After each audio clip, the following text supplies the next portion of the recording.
Will your faith save you? Many Christians believe they are ready, but the spiritual protection of your home requires something that almost no one is doing. This testimony was sent to us via private message by a man who was taken to the afterlife during a heart attack. Jesus showed him the impending catastrophe and the 6 crucial steps to keep his family safe before it is too late.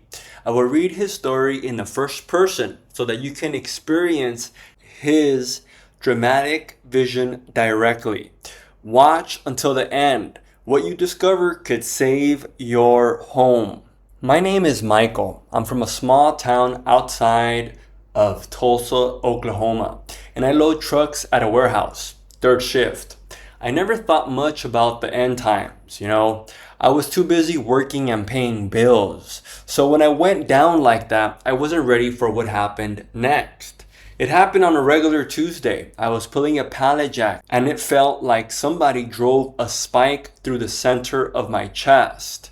I grabbed the steel rack and I went down. And my coworker was yelling, but his voice sounded far off, like it was coming through water. The concrete was cold on my face. And then the paramedics were there, cutting my shirt open. And I watched the lights moving above me. And then I wasn't in the same room anymore. I floated up to the ceiling and I watched them pressing on my chest. I tried to yell at them to stop hurting me, but nothing came out. Something grabbed me like a giant hand and pulled me straight up through the roof, through the cold night air. And I shot towards this light that was like so bright it should have blinded me. And that's when I saw him. He was standing there in the light and I knew it was Jesus right away. There was no question about it. The love that came from him was so strong it held me up.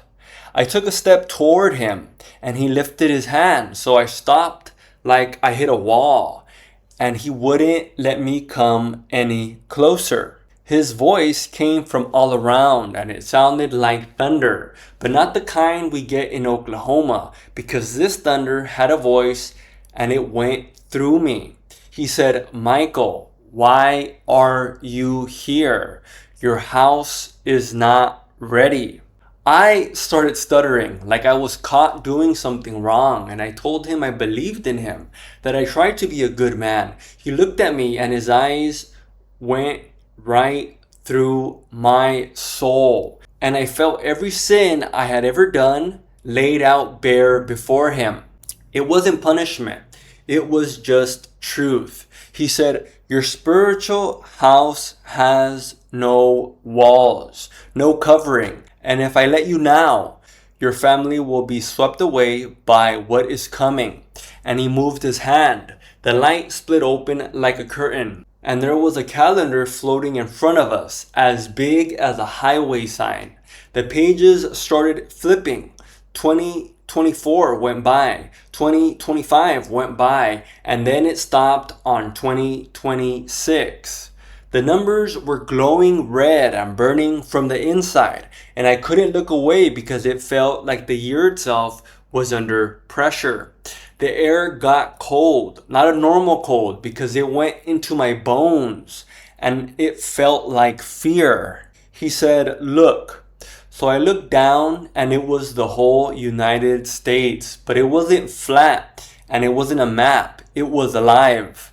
I could see the cities, New York, LA, Dallas, and the highways were little veins of light running across the country. I could see my own town, my own street, my own house with the light on in the kitchen. I said, "Lord, what am I looking at?" He said, "This is the storm you have not prepared for."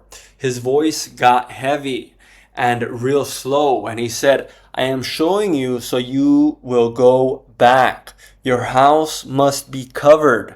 What is coming? A gun won't help." Then I watched the lights in the city start to go out. It began in the east, like New York, was lit up bright one second, and then it just wasn't. The light was just gone. and I wanted to turn my head, but I couldn't move because something was holding me there.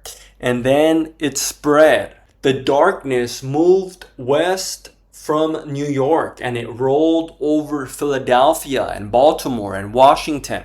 The little car lights on the highways just stopped in place, and not one of them moved again. The cities turned into tall shadows, and I couldn't tell the buildings from the sky. And then the first flash came up from the ground so bright it should have hurt. It bloomed upwards real slow, and then on top of it opened out into the shape you only see in old films. You know, a mushroom cloud. It hung there over the city, gray and black, and I could feel the heat roll over me even though I had no body. Then another one went up, and another, 3 of them in a row, and the sky turned the color of a bruise. I said, "Lord, what is this?" But he didn't answer. He just pointed. So I kept looking. The ground didn't just shake, it rolled, and the highways folded up like paper. A bridge snapped in the middle, and the cars dropped out one after another. The water under the bridge jumped straight up, and the whole river came out. Buildings leaned and didn't come back. And I watched the school with the roof caved in, and the bell in the tower was swinging all by itself. No wind, no sound. And then the channel changed again. I was over the plains and I watched the earth open. It was a seam in the land, miles wide, pulling whole neighborhoods down into it. I saw warehouses and loading docks, and the concrete pads split right down the middle. The trucks tipped in one after another and disappeared, and the grain silos popped and the corn scattered across the dirt. Then the gas lines burst and blue flames ran along the ground. Oil tanks went up one at a time, and the sky turned black with smoke, so I couldn't see the sun anymore. I thought about my wife. I thought about her standing in the kitchen with the light on. So next thing you know, I was looking at the stores, the big ones. The doors were chained, but the windows were gone, and people crawled in over broken glass and filled carts with water bottles and canned food. I saw a woman swing a can at a man's head, and he dropped, so she took his cart and kept walking.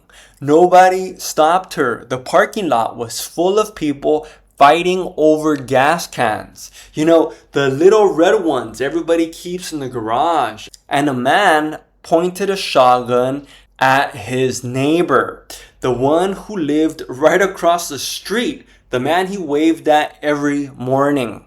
Jesus said they trusted the system, they trusted money, they trusted the power company. That is sand, and now the sand is washing away. After that, the suburbs went quiet. No cars on the streets, no dogs barking, and the mailboxes were full and nobody came out to get them. I looked closer at one house and I saw the curtain move a little. And then the man inside was watching the street with a rifle laid across his lap. He wasn't waiting for help. He was waiting on somebody to try and take what was his. And then I saw the fog. It didn't start in the city. It started low in the fields, red like the earth itself was breathing it out. It moved against the wind and crawled over a fence and down into a subdivision. And it went straight through the wall of a house without breaking the glass or anything. It just passed through. So a second later, the light inside went dim. Not the electric light, the people. I saw a man in a bunker, steel walls, food stacked to the ceiling, and he had a radio and a handgun. When the red fog seeped in, it didn't set off any alarm. It just filled the room, slow, and he put his face in his hands and he didn't get back up. Then I saw a whole block of houses, and the fog moved through each one like smoke through a screen. One by one, the doors opened and the people walked out into the street, but they didn't look at each other. They just stood there with their arms hanging like they didn't know which way to go. Some of them sat down on the curb and didn't move again.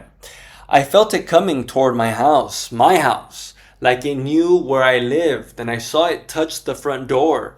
The door I hung myself, and it passed right through. Inside, my wife was sitting on the couch with her head down, and my little girl was curled up next to her, not moving. They looked like the life had been drained out of them. I screamed, "Oh Lord, no! How do I keep it out?" But he didn't answer me yet. He let the vision hold. So after I screamed like that, Jesus reached out and touched my eyes.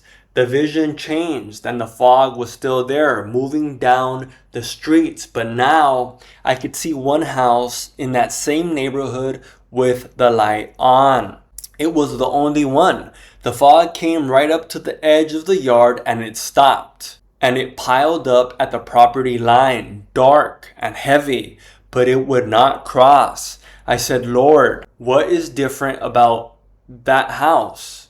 So he took me down through the wall and we stood in the living room. Not a fancy place, a working man's house. The same couch I got in my own den. The air inside was clean and light. And on a little table in the middle of the room was a Bible. A paper one, not a phone. And the pages were old and soft at the edges. And it was open, just laying open. Jesus pointed down at it and he said, "Michael, when the power dies, your phone is just a brick. It will not open for you. My word must be in your hands, real pages, and you open it and you leave it open, not in a drawer in your living space.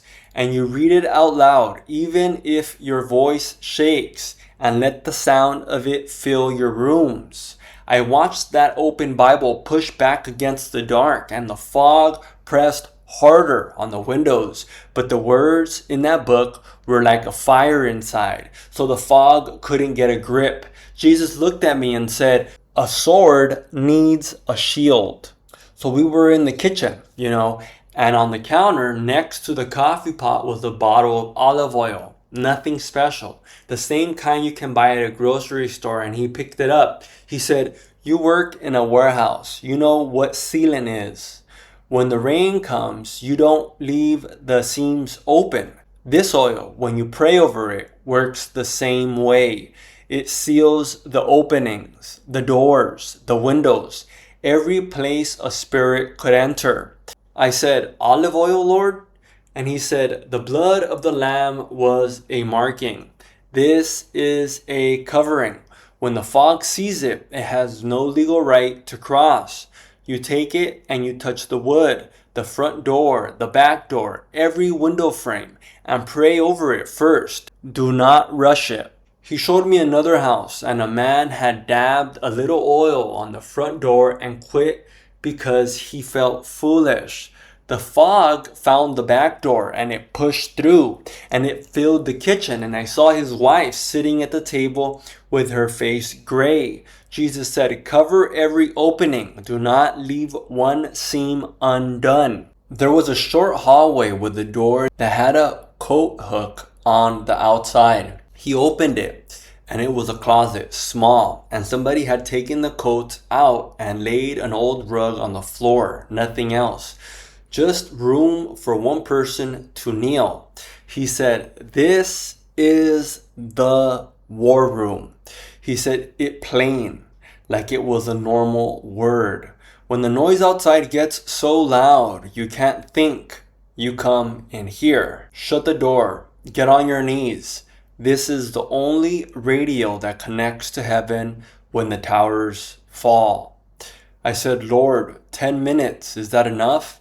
And he said, "It is not the time, it is the place. The men who only pray while they drive will be scattered. The men who have a room will stand. Build the room now before the storm, because once the noise starts, you won't be able to find it. I was crying by then, not tears of fear, because I understood how open my house had been, how I had left everything unsealed. I said, Lord, that's 3. What else? And his face got real serious. Jesus turned to me and he said, there are 3 more, Michael. He took me into the dining room, and the family was at a wooden table with one flat piece of bread and a small cup of purple juice on it. Nothing else, not enough to fill a child's stomach, if you looked at it normal. The father stood up and he broke that bread slow, like he had all the time in the world, and I could hear the crust crack. He said the words Jesus said back in the upper room, and he passed it around. And the wife took a piece, the kids took a piece. When they swallowed, I saw their faces change. And the gray that the fog tries to put inside people just lifted off them like steam. The room got quieter, but it was a good quiet. Jesus looked at me and said, when the stores are empty and the roads go quiet, this table will look foolish to the world, but it is only food that matters. My body and blood are the covenant. Take it as a family, not once in a while. And when the month turns dark, gather and take it together. Let the children see you break the bread, because it binds the family to me, and the fog has no entrance. He was standing by the front door, and tacked to the wood beside the handle was an old piece of paper with handwriting on it. Psalm 91. Every verse written out, not typed, just a man's blocky letters. Jesus said, the oil seals the openings, but a boundary needs a word written at the gate. When the spirit of fear comes to your door, it reads this, and it knows whose house this is. Post it where your family walks through every day. Not on your phone, not in a drawer, on the wood. And your children should touch it when they come in. He took a step back and let me see. The red fog had came crawling up the walkway for that house, and it stopped 2 steps from the door. But it didn't turn because of the oil. It turned because it read the words. The paper was shaking a little in the wind, like the word itself was breathing. And his face got real serious.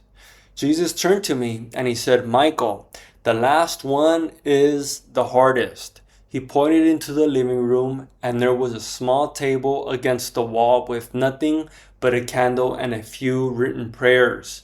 The father stood in front of it with his back straight, and he was praying out loud, and he named his wife. He named his children one by one, and he put his hands on their heads, and he covered them. He wasn't putting on a show for me. He was standing in a door that only heaven could see. Jesus said, the Father is the priest of the house, not a preacher on a screen, not a video, the Father. In 2026, the families that stand are the ones where the Father covers them every day. A set time, a set place. Call their names out loud. Put your hand on their heads and ask me to guard them. You cannot force faith into your children, but you can stand between them and the storm. If you will not do this, do not blame the dark when it comes in. I looked at the calendar again, and the page for 2026 was still burning. And Jesus looked at me. His voice dropped, and he said, Michael, the door of grace is closing. There is coming a moment when the door will not open again, and no knocking will move it. Those on the wrong side will stay on the wrong side. Do not wait for the first light to go out, because when it goes out, it's already too late to prepare. I fell at his feet. Lord, send me back now. I'll do it. I'll do all 6. My wife doesn't know. My little girl doesn't know. Please do not leave them in that. Send me back. He put his hand on my shoulder and he said, you will go back, but going back is not enough. Tell them what I showed you. Tell them to build the house. And pain, real pain. I landed back in my body and my ribs were cracked from the CPR. The ICU lights were too bright and my wife grabbed my hand and said, honey, you came back. It's just the medicine talking. I shook my head and I pulled the oxygen mask off and I said, no, it was a warning. 2026. We have to get the oil and the Bible now. The first morning home, I opened the paper Bible and read out loud. And I took the olive oil from the kitchen and walked the doors and the windows. I cleaned out the hall closet and put a rug in it. And I posted the psalm by the front handle. That first night we broke bread and I put my hands on my wife's head and my little girl's head and said their names. So I'm not going to tell you to get ready because you probably won't do it anyways. I'm just a guy from Oklahoma and I keep walking the doors in the dark, touching the oil like the fog is already at the property line. I keep thinking about that open Bible, it just sits there. And I keep saying their names. The house is covered. It has to be. This story reminds us of how fragile our lives are and how we often worry about protecting our homes with locks and alarm systems while forgetting to safeguard what truly matters, our spirit and the peace of our families. The message at the heart of this experience is not a call to fear, but a profound invitation to awareness and love. It teaches us that true foundations are built every day through listening, presence, and a sincere faith that shields us against the storms of existence. It is an invitation to pause, look into the eyes of people we love, and ask ourselves if we are truly dedicating our time to what holds eternal value, before the world's distractions make us forget who we are. If this story touched your heart and you feel the need to share your thoughts with others who understand these things, we invite you to join our community.